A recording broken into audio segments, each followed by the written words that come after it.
এক হও কৃষক শ্রমিক জনতা তেল চাই বিদ্যুৎ চাই ভালো করে বাঁচতে চাই, লড়াই চাই বিদ্যুৎ চাই লড়াই করে বাঁচতে চাই, ভালো করে বাঁচতে চাই ভালো করে বাঁচতে চাই, ভালো করে বাঁচতে চাই শান্তিতে বাঁচতে চাই, তেল চাই বিদ্যুৎ চাই লড়াই করে ভালো করে বাঁচতে চাই ভালো করে বাঁচতে চাই, ভালো করে বাঁচতে চাই শান্তিতে বাঁচতে চাই, তেল চাই বিদ্যুৎ এক হও কৃষক শ্রমিক জনতা তেল চাই বিদ্যুৎ চাই ভালো করে বাঁচতে চাই, লড়াই করে বাঁচতে চাই লড়াই চাই বিদ্যুৎ চাই, তেল চাই বিদ্যুৎ চাই এক হও কৃষক শ্রমিক জনতা।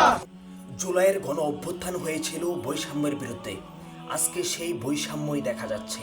শহরে কারেন্ট আছে কিন্তু গ্রামের মধ্যে কারেন্ট নাই। শহরে জ্বালানি তেল আছে কিন্তু গ্রামের মধ্যে জ্বালানি তেল নাই।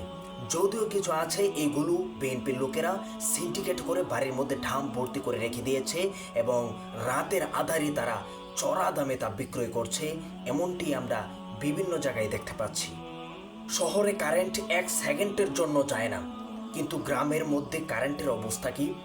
কারেন্ট 10 মিনিটের জন্য আসে, আবার শ্বশুর বাড়ি চলে যায়, গিয়ে গরুর গোশত দিয়ে ভাত খেয়ে চড়া একটা ঘুম দেয়, যেই ঘুম কখনো ভাঙে না। আজকে দেশের এই বেহাল অবস্থা, কিন্তু আজও আমরা দেখতে পাচ্ছি যে সে কাঠ নিয়ে ব্যস্ত। সে এলপিজি কাঠ দিচ্ছে, ভণ্ডামি কাঠ দিচ্ছে, ফ্যামিলি কাঠ দিচ্ছে, কৃষক কাঠ দিচ্ছে। সে কাঠ নিয়ে ব্যস্ত। সে কাঠই দিতে থাক, আর আমরা জনগণ ভোগান্তিতে মরি। কারণ